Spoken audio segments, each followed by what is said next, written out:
Sometimes the people we hurt the most are the ones we love the deepest. This is the story of a family broken by pride and a journey to find their missing piece before it was too late. Imagine dedicating your entire life to the people you love, only to be erased from their lives with the stroke of a pen. I stood there inside a sleek law office with tall ceilings and massive windows overlooking Manhattan. Everything felt surreal, like I was watching someone else's life unfold on screen. But no, this was my reality. My father had been gone for 7 days. And with that, Mr. Friedman, our family's lawyer, said in a voice that felt far too calm, "We conclude the reading of Mr. Charles Thompson's will." I couldn't breathe, not a cent. I didn't get a single cent.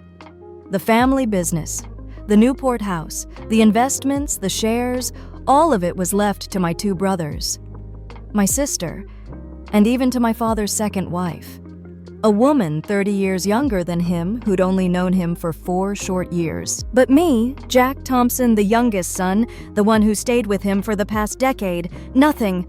"I'm sorry, is there a mistake?" I asked, my voice sounding foreign to even myself. "I'm Jack. I'm his son." Friedman adjusted his gold-rimmed glasses, his expression somewhere between pity and irritation. "There's no mistake, Mr. Thompson. Your father was very clear. He signed this will 3 months before his passing, fully competent and aware of his decisions. 3 months ago. 3 months ago, I was sitting at his bedside reading him market news, adjusting his pillows, making sure he took his meds on time. 3 months ago, I was still managing his company from a laptop perched on a hospital table because he wanted to stay involved.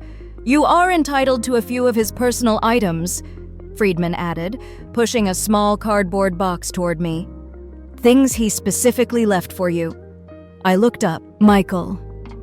My oldest brother stared at me with that cold, calculating look, mildly annoyed, as if my presence was a mild inconvenience, Eliza. My sister didn't even glance up, busy scrolling through her phone. And Veronica, my father's new wife, looked right past me like I didn't exist. In that moment, I felt like I had died too. I left the meeting with that box in hand. No one said goodbye.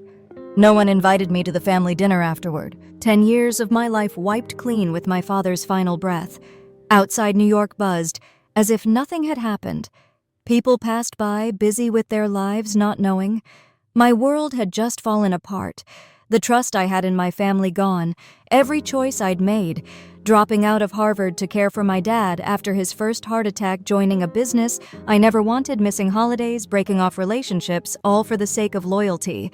And it meant nothing. Loyalty means nothing when greed takes its place. I walked aimlessly that box, feeling light in my hands, because it held nothing of value. No heirloom. Patek Philippe. No family keepsakes.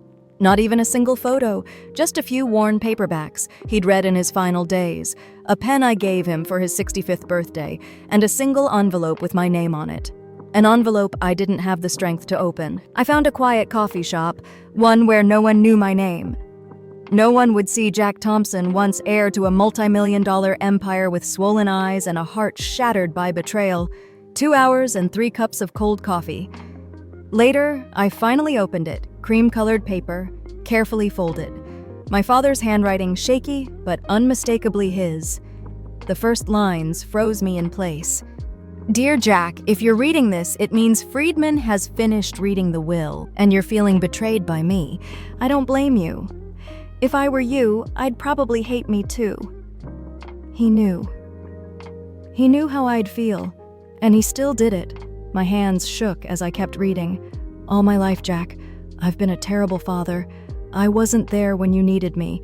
I put work above everything. I never came to a single piano recital, not one football game. I measured worth in dollars, and I taught my children to do the same. But then you came home to care for me. And for the first time, I saw someone better than I'd ever been. Someone who valued love over wealth, who stayed not for obligation, but out of something deeper. I had to stop, swallow the lump in my throat. I'd never heard words like these from him, not when he was alive. You were never meant to inherit my money, Jack. You were meant to inherit my strength, the kind I lost somewhere beneath power, pride, and profit. Your siblings will get the fortune. God knows they need it. They're just like I was chasing, image-measuring life in labels and status. But you, my son, you escaped that cycle, and I couldn't let it pull you back." Tears fell silent, hot against the paper. I looked around, made sure no one was watching, and read on. "So instead of leaving you a legacy that might trap you, I leave you freedom. Freedom from this family's weight. Freedom to build a life that's yours. My only advice, perhaps the only real wisdom I have, is this. Don't build your life around what you own. Build it around who you are. Maybe that's something they'll never be able to take from you." The letter ended simply, "With all the love a flawed father can give his extraordinary son Charles." And just like that, in a small cafe in Manhattan after the funeral, after the will, I understood my father for the first and last time. At the time, I thought it was the cruelest betrayal he could have ever delivered. But time would prove that maybe, just maybe, it was the greatest gift he ever gave me. Still, as I stepped out into the rain-soaked street that day, with that letter tucked in my coat pocket and my heart split open in my chest, I couldn't see it yet.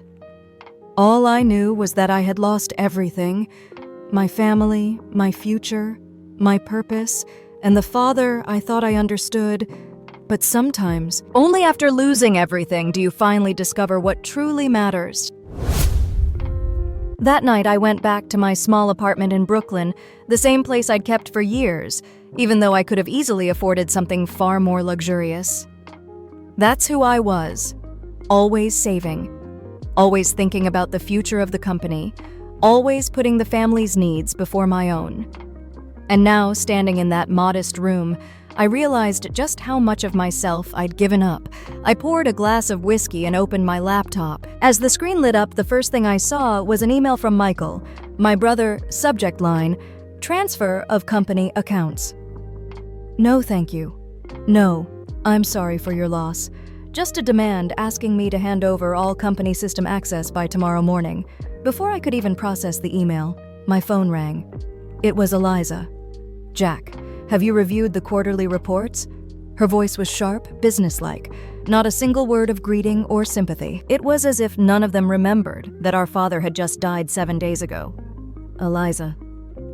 "I just left the lawyer's office," I replied, my voice dropping. "Dad, just, I know." She cut me off, annoyed.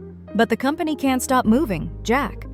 Michael takes over tomorrow. He needs the full picture." And just like that, everything became painfully crystal clear. They knew. They all knew about the will. They'd planned this. While I sat by my father's hospital bed each night, they were making succession plans. "I'll send the files to Michael tomorrow," I said coldly. "But right now I have other things to take care of." I hung up before she could protest. That night, as I lay in bed, memories rushed in like a flood. I remembered the call I got 10 years ago. Dad's first heart attack. I was in my final semester at Harvard, exams around the corner, a promising future ahead of me, a tech job in Silicon Valley, a new apartment in San Francisco, and a girlfriend who was ready to move there with me. And then a single phone call changed everything. "Dad had a heart attack," Michael had said. "It's bad. Can you come home?" I didn't hesitate. Within 24 hours, I was back in New York, postponing graduation, becoming my father's full-time caregiver. Michael and Eliza had their own families, their own lives, their own responsibilities. And me, I was the youngest. Single flexible, they called it. It was supposed to be temporary, just a few weeks until Dad got better. But then he needed help with the business. Then came a special project. Then I never left Sarah. My girlfriend back then waited 3 months before we said goodbye in a tearful video call. "I can't compete with obligation, Jack," she said. "And I won't ask you to choose because I already know you'll always choose your family." And she was right. I always chose family. When Dad asked me to run the business, I said goodbye to my Silicon Valley dreams. When he wanted me to move into the guest house at his estate to be more accessible, I did. I kept my Brooklyn apartment as a kind of escape, but I barely ever used it.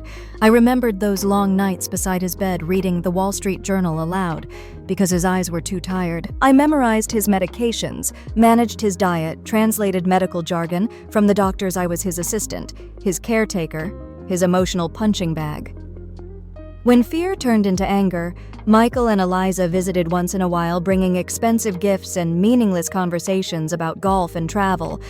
But they were never there for the screaming, for the weeping, for the mess. In those final months, when Dad couldn't even hold a pen, I was running the company from a folding table in his bedroom. I grew revenue by 20% in a year, expanded into 3 new markets, closed a deal my father had been chasing for years.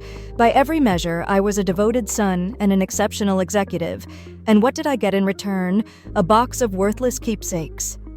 And a letter explaining why I didn't deserve the legacy I'd helped build. A day after the will reading, I returned to the company office to collect my personal things. I went around noon. Knowing Michael would be out at his club, I didn't want to see anyone, but when I arrived, I saw Linda, my father's longtime assistant, crying at her desk. "Jack," she said, standing up and hugging me tightly.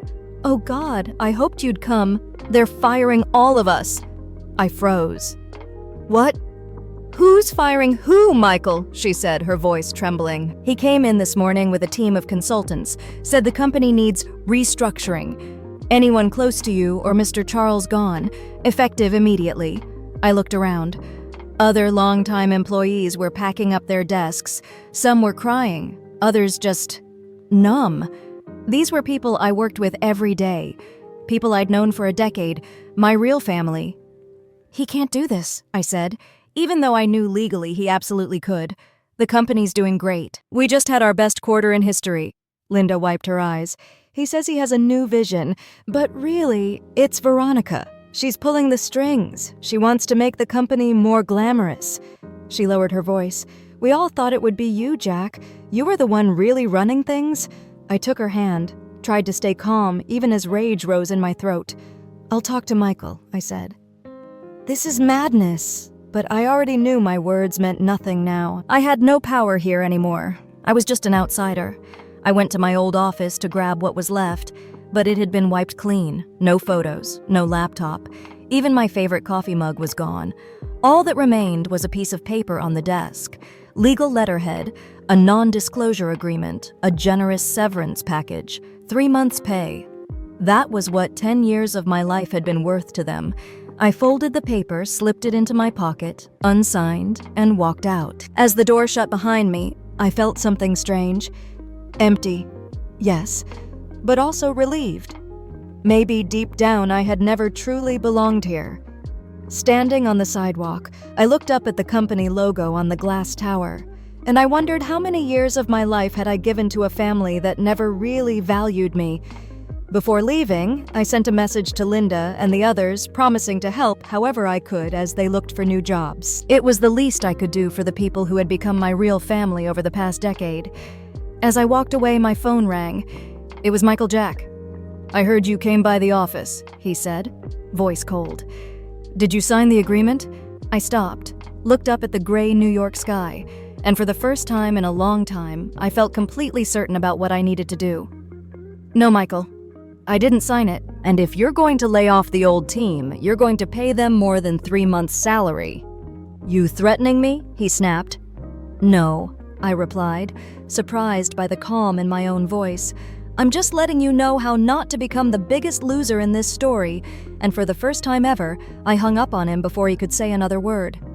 On the subway ride back to Brooklyn, I pulled out my father's letter again, and his final words echoed in my mind. "Maybe, just maybe, I left you something they can never steal. And maybe, just maybe he was right." A week after the will reading, I still hadn't left my apartment in Brooklyn. I turned off my phone, disconnected my email, and for the first time in over a decade, I allowed myself to just think. The box of my father's things still sat on my coffee table, the letter next to it. I must have read that letter 100 times, to the point where I could recite it from memory. But that morning, as the first light poured through the apartment window, I looked at the box differently. I had never really explored it. The letter had consumed all of my attention. I began pulling out the old books, a few worn novels he'd read in his final days, The Old Man and the Sea, The Great Gatsby classics, ones I'd never seen him touch before. As I flipped through them, I noticed something strange underlined passages, tiny notes scribbled in the margins. It was his handwriting, but not the sharp businesslike scrawl I knew. This was softer. Thoughtful, philosophical. On the final page of The Great Gatsby he'd written, "We all chase the green light, but what happens when we catch it?" I stared at those words, almost hearing his voice. This was not the man I had grown up with. This was someone searching, someone confronting meaning at the edge of life. Then I found it. Tucked beneath the lining of the box, a key. Small brass, old-fashioned, no label, no note. Beside it, a slip of paper 2319, a safe deposit number. I tried to remember any conversation, any clue. And then it hit me. Just a few weeks before he passed, while I was helping him take his medication, he mentioned something about his old bank down in the financial district. First Manhattan, an old building on Wall Street. Not knowing if it was real or just hopeful desperation, I decided to follow the lead. I shaved for the first time in days, put on the only suit I had left, wrinkled from neglect, and headed downtown. First Manhattan still stood a timeless stone structure surrounded by modern glass towers. Walking in felt like stepping into his past. Not mine. High ceilings, crystal chandeliers, polished marble floors. This was his New York. At the front desk, an older woman gave me a wary look. "Can I help you?" she asked. "I believe my father might have had a safe deposit box here," I said. "Charles Thompson." I handed her my ID, fully expecting to be denied. I wasn't the legal heir. I had no authority. She examined my ID, typed something into her computer, and then her face changed. Recognition. "Oh, Mr. Thompson," she said. "We've been expecting you. Your father updated the access just last month. You're listed as the sole authorized person. I stood there stunned last month. The same time he revised the will and cut me out, he ensured I had access to this." She led me down a long corridor through a heavy security door into a vault room lined with brass and steel. "Box 2319, she said, pointing to one in the middle. "I'll give you some privacy. Just press the buzzer when you're done." With trembling hands, I slid the key in, heard the soft click, and opened it. Inside was a wooden box, simple unmarked, and another envelope, my name written on the front, in his familiar, now faint handwriting. I opened the envelope first. "Dear Jack, if you're reading this, it means you found the key, and you understood what I intended. I always knew. You were the smartest of my children." A smile crossed my face involuntarily. I could almost hear him. What's inside this box isn't something I could include in the official will. Not because it's illegal, but because it was meant for you and you alone. Michael and Eliza were rewarded in ways they understand, money status. But you've always been different. I opened the wooden box. No cash, no jewelry, no stock certificates. Inside was an old leather journal, some photographs, and a small USB drive. The journal was his. It began the day I was born. The photos, not the perfectly staged portraits I'd seen all my life, but real moments, me laughing with him, us fishing him, showing me how to tie a tie. Moments I'd forgotten, moments he hadn't. And the USB, the letter explained, "On this drive is my original business plan." Not for Thompson Industries, but for the dream I had before. Money and image consumed me. A company meant to change how people connect. I gave it up to build an empire. But I always wondered, what if I hadn't? I believe you, Jack. The only one of my children whose soul remains intact might be the one to bring it to life. You'll also find documents for an investment account not traceable to the family name. It won't make you rich, but it's enough to start over. If that's the path you choose, I want you to have the choice. I never gave myself to choose between what's expected and what your heart truly wants. I folded the letter, tears filling my eyes. For the first time in my life, I felt seen. Not for what I'd done, but for who I was. I stayed in that vault room for hours reading through the journal, holding the photographs. One entry stood out, written just months before he passed. I watched Jack today. He dozed off beside my bed laptop, open spreadsheets running. I saw myself in him, his drive, his focus, but I also saw something I'd lost long ago. Kindness. I built an empire and lost a soul. I can't let that happen to Jack today. I made the hardest decision of my life. I'm cutting the chain. He'll probably hate me for it, but I'd rather he live his truth and resent me than become me and lose himself. Tears rolled down my face as I read. Stripping me from the will wasn't abandonment. It was his final act of love. As I left the bank box in hand, I felt lighter. Not like someone disinherited, but someone finally set free. That night, I plugged in the USB. It wasn't just a business plan, it was a vision. A platform to connect small businesses with micro-investors. A system to empower dreamers who lacked capital but not courage. It wasn't about money. It was about community, and I couldn't stop thinking about it. It was brilliant. Human hopeful. The investment account he left me wasn't much. Maybe 2 years of runway if I was careful. Not a fortune, but enough to start something real. As I sat in my tiny Brooklyn apartment, documents and ideas spread around me, I realized something simple. My father was right. He left me something Michael and Eliza could never steal, a chance to live a life of meaning, a life that was mine. The next morning, I woke with purpose. I hadn't felt in years. I called Linda, my dad's old assistant, and invited her to lunch. At a quiet cafe in Midtown, I slid the USB drive across the table. Linda, I said, I need your thoughts on something. This is an idea my dad never followed through on. I'm thinking about making it real. What if we did it together? Her eyes widened. Then slowly she smiled. Jack, that might be the best idea I've heard in a very long time. And right there in that moment, everything became clear. I had spent a decade in my father's shadow. And somehow through his death, he brought me into the light of freedom, of possibility, and maybe most importantly, of choice.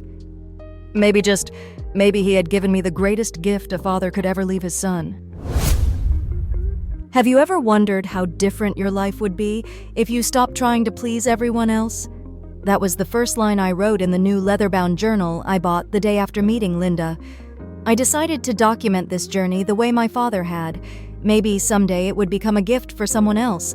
For the first time in over a decade, I woke up each day with a clear purpose. No family to serve, no company to rescue, no father to care for. Just myself, an idea, and a fresh start. Linda and I met weekly to develop the business plan. We named it Second Chance Capital, a name that not only captured the mission of our company, but also what it meant to me personally. A second chance, I began reaching out to others from Thompson Industries who had been let go, looking for people who shared our vision. To my surprise, many joined. They brought expertise, experience, and their networks. Many like me had felt stifled by the old company's rigid structure and outdated values. One night after a long meeting at my apartment, when everyone else had gone home, Linda stayed back. She asked the question I knew she'd been holding for a while. Jack, why aren't you angry? Why didn't you fight for what should have been yours? Why let it go so easily? I paused, staring out the window at the Brooklyn skyline.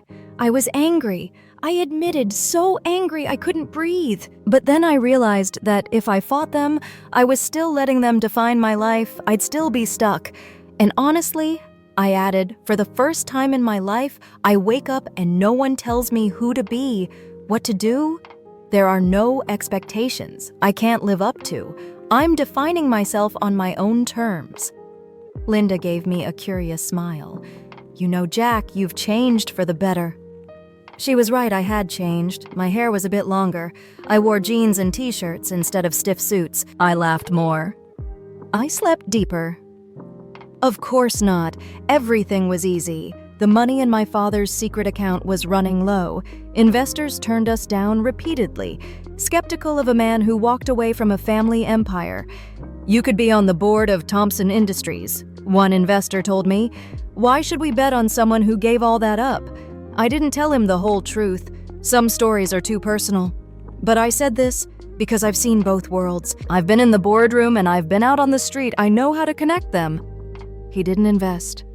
We kept going. 4 months after I opened the letter that changed my life, we hit a wall. We needed startup capital to bring our vision to life. Nothing was working. Then one rainy Tuesday night, I found myself alone at a small bar in the Lower East Side, nursing a glass of whiskey and reevaluating everything. "That whiskey looks like it's carrying the weight of the world," a voice said behind me. I turned to see a woman smiling warm open with a hint of mischief. "It's doing its best," I replied. She sat beside me, ordered a martini, and introduced herself as Sofia Garcia, an angel investor focused on mission-driven startups. Fate, maybe. But I'd learned to be cautious. "So," she asked after a while, "what are you doing here alone with a sad drink?" I hesitated, then decided to be honest. "I'm trying to build a Company A platform that connects small entrepreneurs with micro-investors, but I'm struggling to get seed funding." Her eyes lit up. "That's exactly the kind of project I look for. Tell me more." Over the next 2 hours, I told her about Second Chance Capital, not with buzzwords or inflated numbers, but with real passion. I spoke about the people I wanted to help, the community model I believed in. What I didn't share was the story of my father Thompson Industries, or the will that was mine. When the bar closed, Sophia handed me her card. "Send me the business plan." She said, "Be ready to pitch Thursday." I didn't sleep that night. I revised everything, called Linda and the team. This might be our chance. The pitch went better than we could have hoped. Afterward, Sophia pulled me aside. "I want to invest," she said, "but I need the full story. I know you're holding something back." They said I was stunned. How did she know?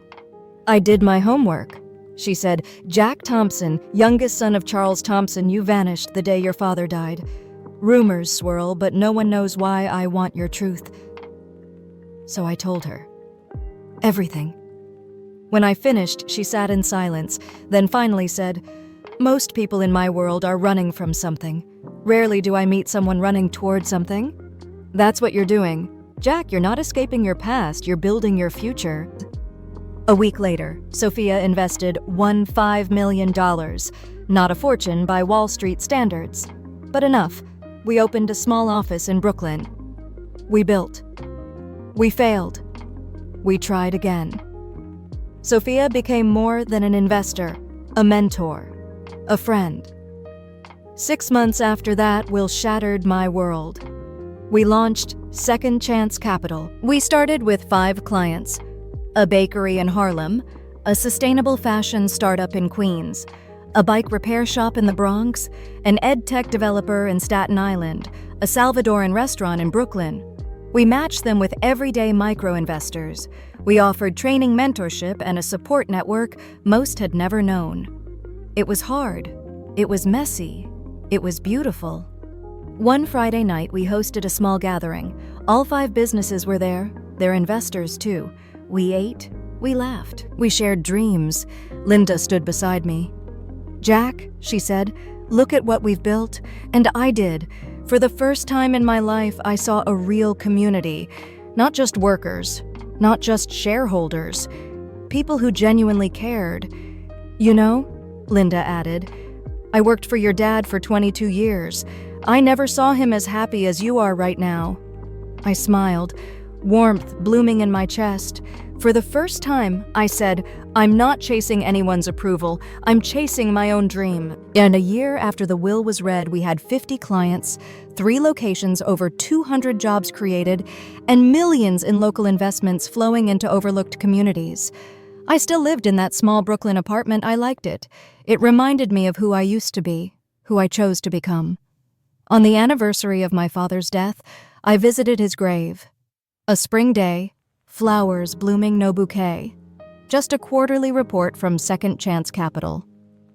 I placed it on the granite, weighted it with a stone. "Hi, Dad," I whispered. "Thought you'd like to know your plan worked."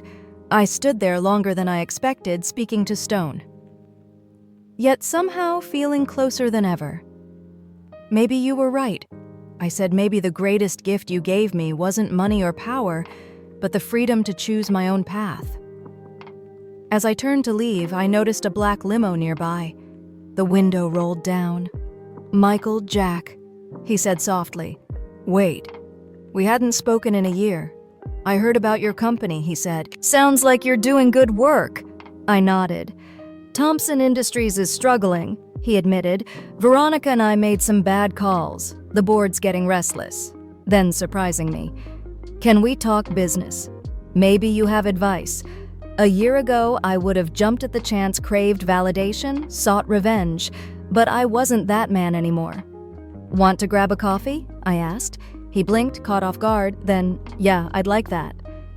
As we walked away, I glanced back at Dad's graves. The spring wind ruffled the pages of the report. Maybe I couldn't fix everything. Maybe I couldn't heal every scar. But for the first time, I was making decisions not from fear or expectation, but from who I had become. And maybe that was the legacy my father left me. Not wealth, not status, but integrity. The kind that no one can take away. 5 years have passed since that fateful will reading. Life has changed in ways I could never have imagined back when I stood frozen in Friedman's law office. Second Chance Capital is no longer just a small Brooklyn startup. We've grown into a nationwide network with offices in 12 major cities, from Los Angeles to Chicago, Miami to Seattle. We've helped over 1,000 small entrepreneurs chase their dreams, created thousands of jobs, and built a business model traditional finance can no longer ignore. But for me, success has meant more than money. We've built a workplace people are excited to come to, a culture of trust, respect, and shared purpose, something I never felt at Thompson Industries. Linda is now our CEO, a role she deserved long ago with her talent and dedication. Sophia remains our lead investor and advisor, though our relationship has evolved into something far deeper. We've been married 2 years now.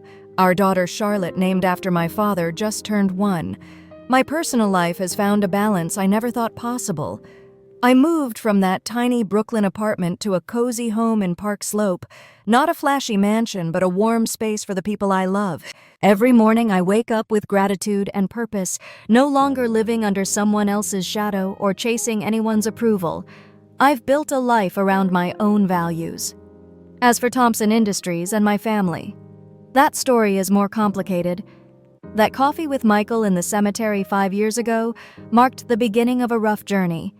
My brother genuinely wanted advice, but not for reasons I expected. Veronica had left him taking a sizable chunk of his assets. He was struggling not just with the business, but with betrayal. I helped how I could not by returning to Thompson Industries, but by listening, offering guidance when asked, and connecting him with people I trusted. I did for him what I wish my father had done for me, gave him space to fail, to learn, and to grow. Eliza and I took longer to reconnect.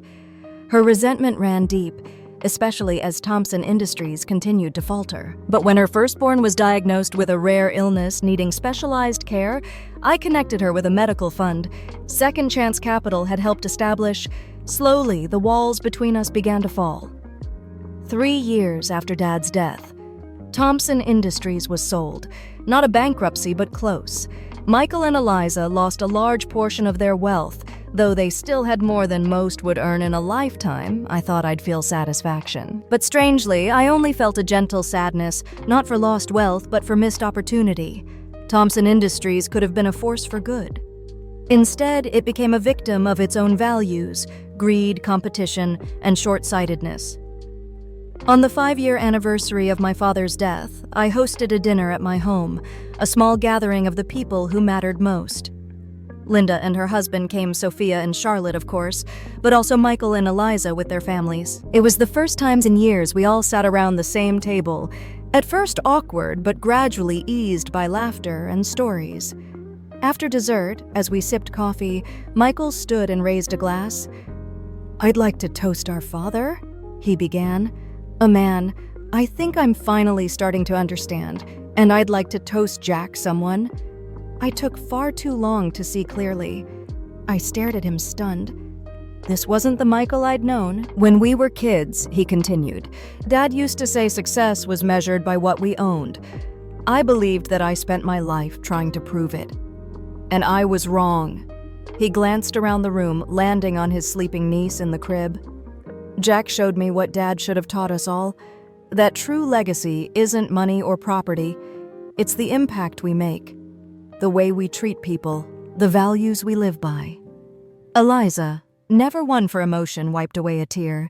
Sophia squeezed my hand beneath the table. So here's to what we've found, Michael concluded, and to Jack for teaching his hard-headed big brother an unforgettable lesson in kindness and forgiveness. We raised our glasses. The air was heavy with unsaid emotion. Later, as Eliza helped clear the dishes, she paused and looked at me. You know, she said softly, you're more like Dad than any of us.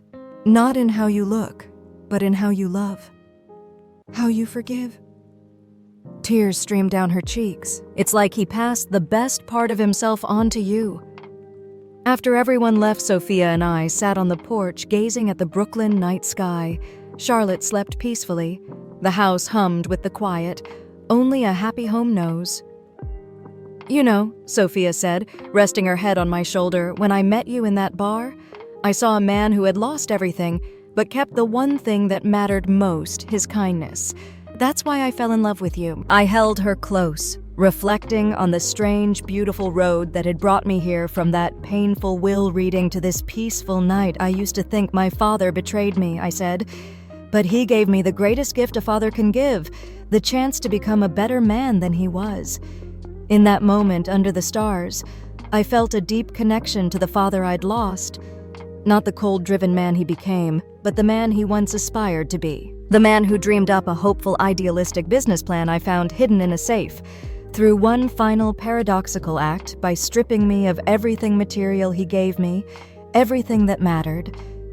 True legacy isn't wealth. It's the courage to build a life no one can take from you. Looking back, I know now, being the disgraced son may have been the best thing that ever happened to me. It forced me to discover my true worth, to build a life on a foundation stronger than wealth or fame. I'm no longer the disowned heir. I'm a man who found his own way. A husband, a father, a friend, a leader. And all of those roles mean more than son of Charles Thompson ever did. Each morning when I look in the mirror, I see someone I'm proud to be, and that in the end is the real legacy my father left me. Sometimes to gain everything, you first have to lose it all. If you've ever felt left behind, if you've ever had to start over, if you've had to redefine who you are, remember this: you are your greatest legacy. Leave a comment if this story spoke to you. Subscribe to our channel for more stories of people who are redefining success on their own terms. Thank you for listening, and we'll see you in the next story. Pain leaves scars, but love builds bridges. Some hearts never stop waiting, and sometimes the greatest homecoming is simply being forgiven.